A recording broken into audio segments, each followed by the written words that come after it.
स्वागत है आपका दिन भर की बड़ी खबर में, जहां आज बात होगी वाराणसी की, जहां प्रधानमंत्री नरेंद्र मोदी और मॉरिशस के प्रधानमंत्री की ऐतिहासिक द्विपक्षीय बैठक ने दोनों देशों के रिश्तों को नई ऊंचाई दी है। लेकिन बात सिर्फ कूटनीतिक की नहीं होगी। रायबरेली से आई बड़ी खबर है, एक युवक ने सोशल मीडिया पर पीएम मोदी और इटली के प्रधानमंत्री जॉर्जिया मेलोनी का AI जनरेटेड आपत्तिजनक वीडियो शेयर किया है और तुरंत उसे गिरफ्तार भी कर लिया। और वाराणसी में ही काशी विश्वनाथ मंदिर से जुड़ा दाल मंडी रोड चौड़ीकरण प्रोजेक्ट स्थानीय व्यापारियों के लिए चिंता का सबब बन गया है। जानेंगे कैसे। तो वहीं बिहार विधानसभा चुनाव में प्रचार का नया अंदाज देखने को मिल रहा है।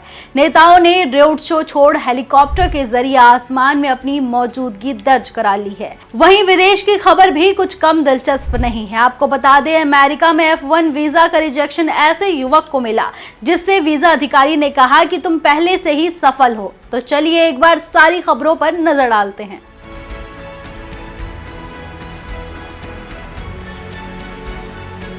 नमस्कार, आप देख रहे हैं गली न्यूज और मैं हूं आपके साथ मुस्कान। तो शुरू करते हैं आज की सबसे बड़ी खबर से, जहां प्रधानमंत्री नरेंद्र मोदी और मॉरिशस के प्रधानमंत्री डॉक्टर नवीन चंद्र राम गुलाम के बीच ऐतिहासिक द्विपक्षीय बैठक हुई। इस मुलाकात में दोनों नेताओं ने भारत और मॉरिशस के रिश्तों को और मजबूत करने के उपायों पर चर्चा की।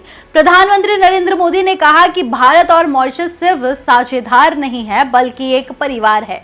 इस दौरान व्यापार, पर्यटन और सांस्कृतिक सहयोग को बढ़ावा देने वाले समझौतों पर भी हस्ताक्षर किए गए हैं। आपको बता दें कि बैठक में चागोस द्वीप समूह जैसे महत्वपूर्ण मुद्दों पर भी चर्चा हुई जो दोनों देशों के लिए राजनीतिक महत्व रखते हैं। वहीं प्रधानमंत्री नरेंद्र मोदी ने मॉरिशस की संप्रभुता की ऐतिहासिक जीत पर खुशी जताई और कहा कि भारत हमेशा मॉरिशस के साथ खड़ा है।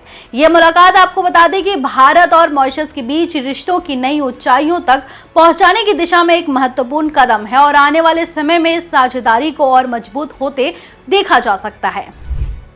बात पीएम मोदी की हो रही है तो बात प्रधानमंत्री नरेंद्र मोदी और इटली के प्रधानमंत्री जॉर्जिया मेलोनी की एक वीडियो की भी कर लेते हैं।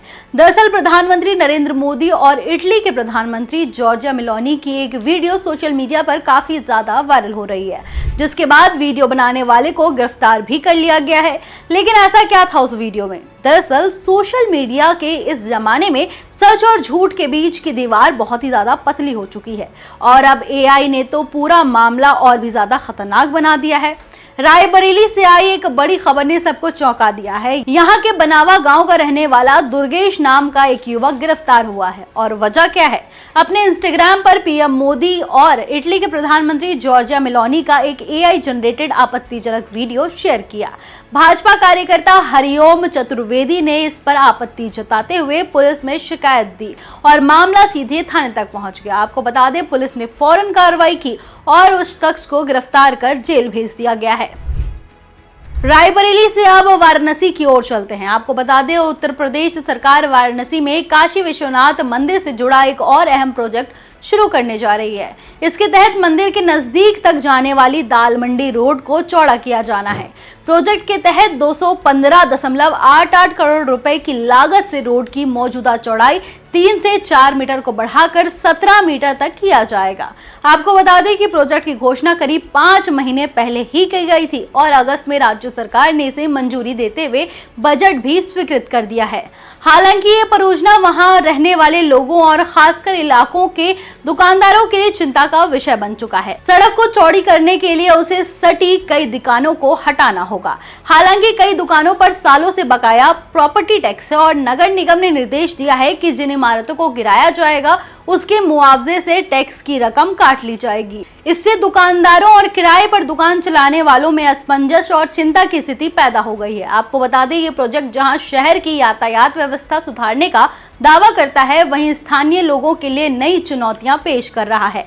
अब देखना होगा कि सरकार इस मुद्दे पर किस तरह का समाधान लेकर आती है। वाराणसी के अलावा बात थोड़ी बिहार की भी कर लेते हैं। तो बिहार विधानसभा चुनाव इस बार अलग ही स्टाइल में हो रहा है। नेताओं ने जमीन पर सिर्फ रोड शो नहीं बल्कि आसमान में भी अपनी मौजूदगी दर्ज कराने का फैसला किया है। जी हां, बिहार के चुनाव प्रचार में हेलीकॉप्टर का रिकॉर्ड स्तर पर इस्तेमाल हो रहा है। स्टेट हैंगर से रोजाना लगभग 20 हेलीकॉप्टर उड़ान भरेंगे और दोनों प्रमुख गठबंधन यानी कि एनडीए और महागठबंधन ने एडवांस बुकिंग कर रखी है। आपको बता दें कि बीजेपी और जेडीयू ने मिलकर 12 से 13 हेलीकॉप्टर बुक किए हैं, जबकि महागठबंधन में कांग्रेस और आरजेडी ने मिलकर 5 हेलीकॉप्टर बुक किए हैं। ये हेलीकॉप्टर सिर्फ प्रचार के लिए नहीं बल्कि नेताओं की तेजी से चुनावी क्षेत्रों तक पहुंचना सुनिश्चित करेंगे। और आपको बता दें कि अब बात अगर हम खर्चे की करें तो एक हेलीकॉप्टर का किराया प्रति घंटा 1 से 4 लाख रुपए तक का है। 3 घंटे की उड़ान और 18% जीएसटी मिलाकर एक दिन में एक हेलीकॉप्टर का खर्चा लगभग 11 लाख रुपए हो जाता है। यानी चुनाव प्रचार का ये तरीका केवल तेज और असरदार नहीं बल्कि भारी खर्चीला भी है। तो देखना यह होगा कि इस बार हेलीकॉप्टर के जरिए कौन सबसे बड़ा असर छोड़ता है और चुनाव के आसमान में किसकी उड़ान सबसे ऊंची उड़ती है। बिहार की जनता इस चुनाव में सिर्फ वोट नहीं बल्कि नेताओं की रणनीति और उनके प्रचार का अंदाज भी देख रही है। कहीं प्रचार के लिए 20 हेलीकॉप्टर बुक किए जा रहे हैं तो कहीं भारतीयों का यूएस वीजा रिजेक्ट किया जा रहा है और रिजेक्ट करने का रीजन भी एकदम अनोखा दिया गया है। दरअसल एक भारतीय युवक ने अमेरिका में एमबीए करने के लिए F1 वीजा के लिए आवेदन किया, लेकिन उसका वीजा रिजेक्ट हो गया क्योंकि वीजा अधिकारी ने उससे कहा रिजेक्ट करते हुए कि तुम पहले से ही सफल हो। रेडिट पर अपने अनुभव को साझा करते हुए एक युवक ने बताया कि वो अमेज़न जैसी कंपनी में senior investigation and risk analytic के पद पर काम कर रहा था और अपने करियर को आगे बढ़ाने के लिए अमेरिका में एमबीए करना चाहता था। वीजा अधिकारी के अनुसार पहले से ही सफल होने के कारण ये कोर्स उसके लिए आवश्यक नहीं दिखा। विशेषज्ञ बताते हैं कि यदि कोई आवेदक पहले से ही स्थिर या सफल करियर में है तो उसे ये स्पष्ट करना जरूरी है कि चुना गया कोर्स उसके अगले करियर लक्ष्य के लिए क्यों जरूरी है। इसके बिना वीजा रिजेक्शन की संभावना बढ़ जाती है। आपको बता दें कि ये घटना भारतीय छात्रों के लिए एक महत्वपूर्ण सीख है। विदेश में पढ़ाई के लिए आवेदन करते समय अपने करियर और कोर्स के बीच स्पष्ट संबंध दिखाना जरूरी है और ये बताना भी जरूरी है कि पढ़ाई के बाद देश लौटने का इरादा है या नहीं। तो दिन भर की बड़ी खबरों में आज के लिए बस इतना ही। मिलते हैं अगली वीडियो में, तब तक के लिए नमस्कार।